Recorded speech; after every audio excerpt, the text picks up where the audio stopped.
Olá, amigos da Rede Opinião TV. Está começando mais um programa Saúde na TV, programa que é feito para o seu bem-estar e qualidade de vida.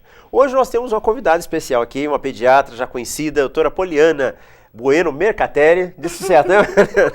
E junto com ela está também um que nós queremos apresentar, que é o filhinho dela, o Matheus, né? Matheus está conosco hoje aqui, veio conhecer aqui o estúdio e está perto da mamãe na entrevista. Você quer dar um alô pro pessoal em casa, pros seus amiguinhos, Matheus? Hein? Dá um tchau assim? Pode dar um tchau assim. Isso aí. E nós vamos estar conversando hoje um assunto muito interessante, muito importante, que são as doenças do inverno. Ou seja, a doutora Poliana, a especialidade dela é alergologia. Falei certo, né? Certíssimo. Tem alergista também, não sei se é alergista ou alergologia. Alergista é o termo popular. É o popular, né? alergologista. Correto, isso, então a alergologista, que ela vai estar trabalhando e trabalha com essa área com relação às doenças, e principalmente no inverno, onde nós temos as rinites alérgicas, bronquites e outras ites aí que ela vai estar falando conosco. Poliana, muito obrigado pela sua presença. Eu que agradeço mais uma vez o convite, né? Estamos E aqui mais uma vez. E obrigado também pelo Matheus aqui ter vindo nos visitar hoje e conhecer aqui o estúdio. Poliana, mês de junho praticamente, né? E o inverno chegando, essas doenças, que doenças mais comuns que acontecem nesse período? Apesar de já estarmos no finalzinho de agosto e agora estar começando a esfriar, essa época do ano é muito comum as doenças respiratórias, que acontecem a nível tanto de adulto como criança, como a nível dos idosos também. As doenças conhecidas como doenças de inverno, o mais frequente são as doenças respiratórias mesmo, que é as alergias em geral e as gripes, resfriados, muito comuns também.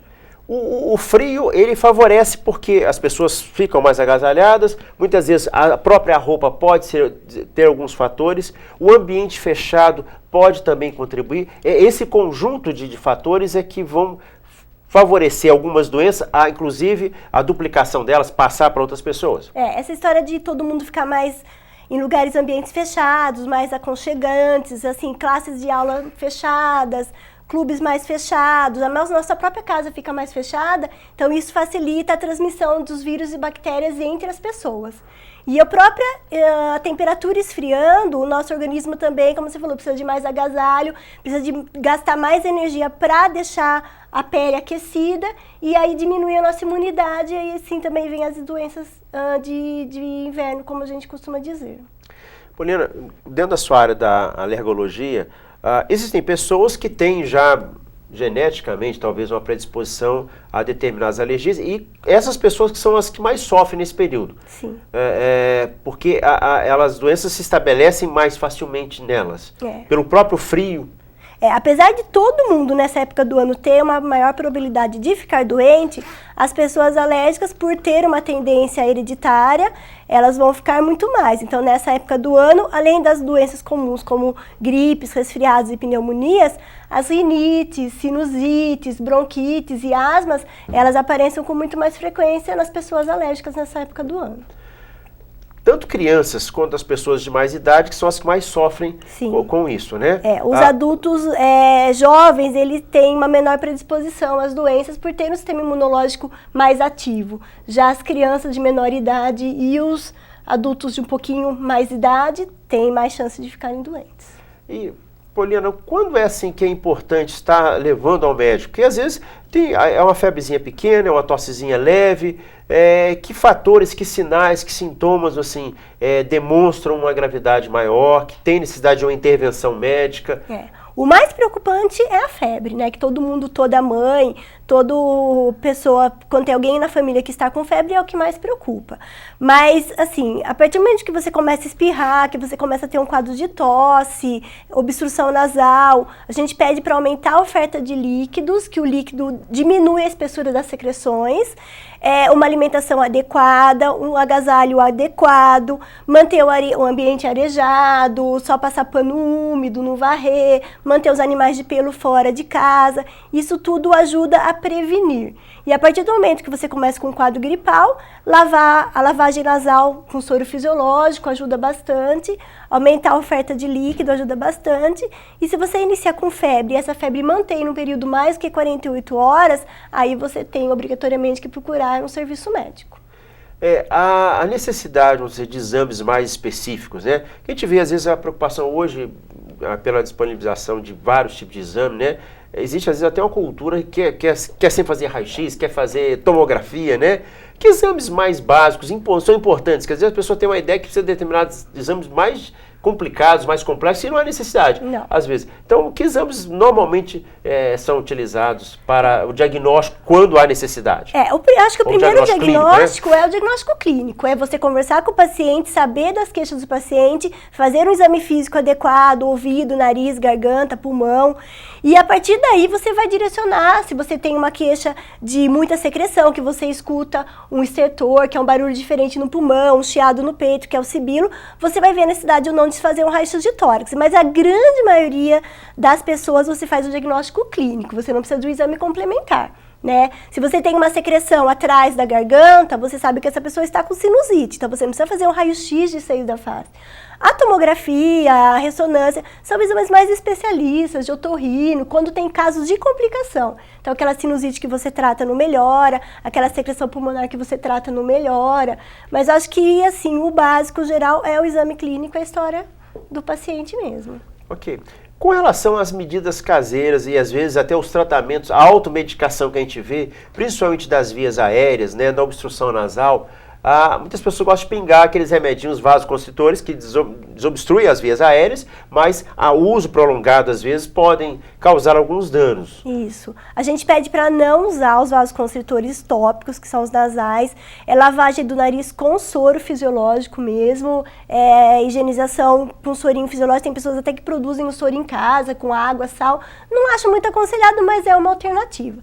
Agora, essas medicações de desentupir de imediato, a gente pede para não utilizar, principalmente em crianças, tem certas complicações, as crianças podem ter batedeira, pode ter arritmia, pode ter até diminuição do nível de consciência com essas medicações no nariz, e os adultos também eles podem viciar, ou seja, vai chegar uma hora que esse remédio, em vez de desentupir, ele vai entupir, além de alterar a mucosa nasal, então eles são contraindicados. E é claro que na hora que a gente não consegue respirar e acorda à noite com a boca seca, né, aquilo dá uma agonia, né? Mas tem que ter um pouquinho de paciência, quer dizer, usar só o soro nasal, aos pouquinhos, esse edema, essa congestão da mucosa, elas regridem. E a gente, quando no caso de não regredir só com a lavagem, a gente pede para o paciente usar descongestionante oral. Então, existem alguns remédios que, tomado pela boca, eles desobstruem e você toma ele de 5 a 7 dias, então vai ter um efeito colateral menor do que os aplicados diretamente no nariz.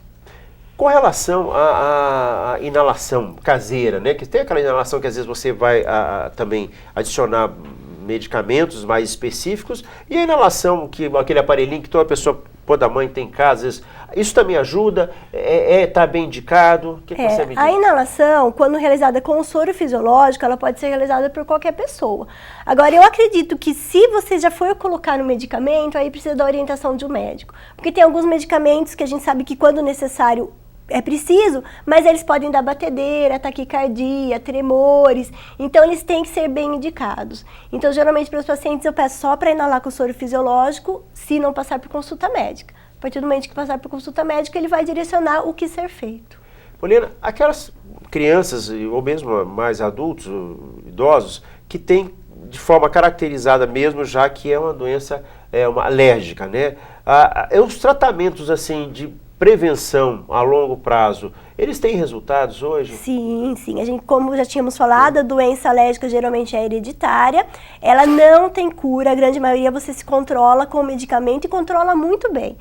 Então, nós temos hoje em dia os antileucotrienos, os corticoides inalados, imunoterapia, que são as vacinas, que são medicamentos que, usados um pouquinho antes do inverno, eles controlam muito bem o paciente. E eles passam um período de inverno super bem, assintomático, e é bem interessante fazer. Então, tem tratamento. Sim. Agora, o tratamento tem que ser até anterior a esse período, né? Isso. Isso que é importante, oriento, né? para começar março, finalzinho de março, comecinho de abril, a se iniciar o tratamento profilático. Tá, e esse tratamento vai até quando? Eu costumo fazer por volta de agosto, setembro. O ano passado, que teve um período de seca muito extenso, teve muitos pacientes que eu tive que manter até outubro, novembro. Mas a média é agosto, setembro, já dá para suspender para o verão.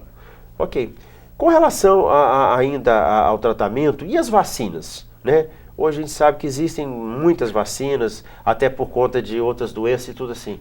A vacina, como é que é a indicação? A vacina, como a gente está na época agora de fazer a vacina da gripe, ela é uma vacina que eu acho muito bem orientada, principalmente para os pacientes menores de 5 anos, para os idosos e para todo mundo que tem problema respiratório. Ela vai prevenir de todas as gripes? Não, ela vai prevenir do vírus que tem na vacina, mas já é uma coisa que ajuda e muito, né? Nós temos também a pneumo 13, que é uma vacina que protege do pneumococo, que é uma bactéria que dá muito infecção de ouvido, garganta, pulmão, então é uma coisa que é válida se fazer também. Embora a gente vê muitas pessoas receosas da vacina, né? Porque assim, como qualquer tratamento, pode ter eventualmente um outro que tem uma reação mais forte. Isso. E às vezes aquela reação mais forte, a informação prolifera como... Todo mundo, isso. Né? Mas a gente sabe que as pessoas que têm contraindicação de se tomar vacina, as pessoas com alergia ao timerosol, que é uma medicação que vai na vacina, e as pessoas que têm alergia a ovo. As outras pessoas não têm contraindicação, a princípio, no geral, né? Então, Poliana, é uma coisa seguinte, falar para os, quer dizer, pode tomar a vacina, quer dizer, não tem aquele medo, né, que a vacina, em vez de não fazer bem, vai fazer mal. Quer dizer, isso eventualmente pode ter um efeito um pouquinho maior de sintomas, mas isso é passageiro. É muito individual de pessoa para pessoa. Tem pessoa que tem febre, tem pessoa que tem dor local, mas são sintomas todos controláveis, nada que vai trazer um risco de vida para a pessoa. Tá. Tanto para crianças quanto idosos, hoje também a vacina está bem indicada, quer dizer, hoje já está bem definido a atuação da vacina, os benefícios da vacina. Isso, eu considero para essa faixa etária e para os pacientes que têm problemas crônicos, como asma, cardiopatia, doença neurológica, eu acho que tem uma indicação muito precisa, sim, e vantajosa. Sim. Com relação à alimentação, né? Existem, a gente sabe, alguns alimentos, algumas coisas que podem ajudar ou não. Você fala de ingesta de água e tudo, mas há algum alimento, alguma coisa que pode predispor ou não, que você... Em geral, não. Nós sabemos que tem alguns pacientes que eles são alérgicos a ovo, a leite, e devido a isso, quando eles têm contato com essa substância, eles podem ter problema respiratório. Mas aí, os pacientes que têm essas particularidades, eles já sabem, já evitam. Então, em geral, a população em geral mesmo é aumentar a oferta de líquido para aumentar para diminuir a espessura do catarro, né? Para ele ficar mais fácil de ser eliminado. Normalmente os quadros alérgicos, respiratórios, e a necessidade de internação não é frequente. Isso são casos mais específicos que alguma piora, não é? Não é frequente, é mais comum nas faixas etárias menor de 2 anos e nos pacientes acima de 65. Mas não é muito comum. Nessa época do ano a gente sabe que aumenta muito o nível de internação, principalmente dos casos de asma, de pneumonia com complicações como derrame pleural, mas é mais comum na faixa etária menor e na faixa etária mais avançada. E cirurgia preventiva nos casos das amígdala, com as amigdalites recorrentes, a adenoide, o que você diz? É bem indicado? Tem que se tomar cuidado, se não há superindicação com relação a essas cirurgias? Eu geralmente oriento as crianças que têm muita obstrução nasal, que tem uma amígdala que a gente considera amidalite de repetição. Então, aquela criança que tem mais do que 4 a 5 infecções de amígdala no ano. Tem que se pensar numa cirurgia. Eu acho que abaixo disso não é comum, principalmente nas crianças de baixa idade, que vão para a escola, que têm contato com as outras crianças. Então a gente sabe que é frequente essas crianças ficarem doentes antes dos 2 anos e meio, tá? E para adenoide, é aquela criança que tem uma adenoide muito grande, grau 3, grau 4, que tem apneia noturna, ou seja, está dormindo, para de respirar. Então nesses casos teria indicação de cirurgia. Mas no restante, essa época do ano a gente sabe que piora mesmo. Então é aguentar e esperar chegar o verão. Sinusite, hoje assim, a gente quase não vê falar mais em cirurgia para sinusite. Os antibióticos hoje têm atuado de forma mais efetiva? Eu acho, na verdade, que é mais a profilaxia, que não dá tanto caso complicado. Porque a gente sabe que, geralmente, a sinusite, hoje em dia a gente chama de rinocinusite, que é uma complicação da rinite e para a secreção nos seios paranasais. Então, você evitando a rinite, é difícil ter as complicações. E quando tem essas complicações, o tratamento fica mais fácil de se lidar, né? Então, acho que a drenagem de seios paranasais, hoje em dia, é uma coisa bem rara. A gente quase não vê hoje. Antibiótico. hoje tem esse tomar cuidado ainda com relação à indicação de antibióticos e o uso prolongado, enfim, como é que você orienta essa questão do tratamento com antibiótico? O antibiótico, eu acho que quando a pessoa, o adulto ou a criança tem uma complicação, uma pneumonia, uma sinusite, uma otite, uma amidalite, ele tem que ser indicado sim. E depende do quadro. Uma amidalite, 7 dias controla. Uma pneumonia, também, 7 dias controla. Sinusite, uma otite, geralmente tem que fazer 10 a 14 dias. Então depende muito do quadro. E assim, o uso, eu acho que essa história de agora hoje em dia, a receita ser controlada, o uso de antibiótico não está tão indiscriminado assim. Geralmente tem uma indicação. Então, acho que as complicações a gente está vendo menos por causa disso também. Né? Porque o paciente, é difícil você conseguir chegar num lugar e comprar o antibiótico sem a receita. Consegue-se, mas é bem menos que antes. Então, acho que com isso também é difícil você ver as complicações, o antibiótico não resolve. Geralmente está resolvendo melhor. Poliana, medidas, você já até citou durante a sua fala em algumas perguntas que eu fiz, mas sendo mais objetivo assim com relação à prevenção, né, que é importante hoje nesse período nas casas. Que dicas você dá assim de forma bem objetiva assim, que é importante? Eu acho que primeiro é a parte de higiene, só passar pano úmido, não varrer para não estar levantando poeira. Manter os animais de pelo, cão, gato, os pássaros fora de casa. O quarto, evitar muito tapete, muito cortina, bichinhos de pelúcia, coisa que vai acumular poeira. E manter a casa arejada, né? Não é porque tá frio que vai ficar todas as janelas fechadas, a porta fechada. Tem que abrir, arejar, deixar o ar trocar. Quando tiver sol. Isso, é importante. Ingesta de líquido é importante. Importantíssimo isso é uma coisa também. Na hidratação, quer dizer, que eu como urologista sempre estou indicando, mas né? também eu digo que nas vias aéreas respiratórias é importante, como no intestino e tudo, né? Isso, A água. Precisa, a água é fundamental para o nosso organismo sobreviver. Então, hidratação, quanto mais, melhor. As crianças hoje, né, estão muito sedentárias na frente da internet, da televisão. A atividade física ajuda também como uma medida de prevenção? Ajuda. Eu acho que assim, nessa época do ano, muitos pais falam, eu vou tirar da natação, porque a água tá quente, sai, tá frio. Eu acho que qualquer atividade física é bom. O organismo movimentando, ele tá produzindo imunoglobulina, ele tá se protegendo. Então, eu acho que precisa de atividade física, sim. Às vezes não dá para fazer em ar livre, não dá para ficar 7, 8 horas da noite jogando uma bolinha lá fora, mas tem coisa que dá para se fazer no inverno também. Ok. Nós estamos conversando hoje com a doutora Poliana Bueno Mercatelli. Ela é alergologista e já nos deu várias informações sobre as doenças respiratórias que mais acometem as pessoas nesse período de inverno, que nós estamos já praticamente adentrando, né, nesse mês de junho. E eu espero que você que esteja em casa esteja gostando das informações, das dicas, né? E que você possa realmente estar, você que está passando por um quadro, né, com algum filho, algum pai, ou avô, alguém em casa, possa estar observando e tomando nota dessas dicas que ela está dando. Poliana, já estamos chegando no final do programa, eu queria que você falasse, então, assim, só rapidamente o que você tem a falar mais para a gente sobre esse período agora que as pessoas não tem que ficar aquele medo, né, que às vezes as pessoas têm. Nossa, chegou o inverno, aí agora a criançada toda vai ter que ir pro médico, né? Eu acho assim, que a gente principalmente tem que, como a gente já comentou várias vezes, aumentar a oferta de líquido, tomar cuidado com a nossa casa, manter a casa arejada, aumentar a oferta de vitamina C, então, ou seja, vitamina natural mesmo, suco de laranja, suco de limão, que ajuda a produzir mais imunoglobulinas. E assim, tentar ter uma vida regrada, saudável, mas não preso, né? Eu acho que precisa de ambientes saudáveis, mas arejados também. Ok, muito obrigado então pela sua entrevista, foi muito útil, acho que com certeza as pessoas que assistiram gostaram. E da sexta-feira agora, às 8h30, tem a reprise do programa que é às quartas-feiras, às 19h45. Então se você gostou, quer indicar, quer ver de novo, sexta-feira às 8h30. Nós vamos ficando por aqui no nosso programa Saúde na TV, um programa feito para o seu bem-estar e qualidade de vida. Um abraço a todos.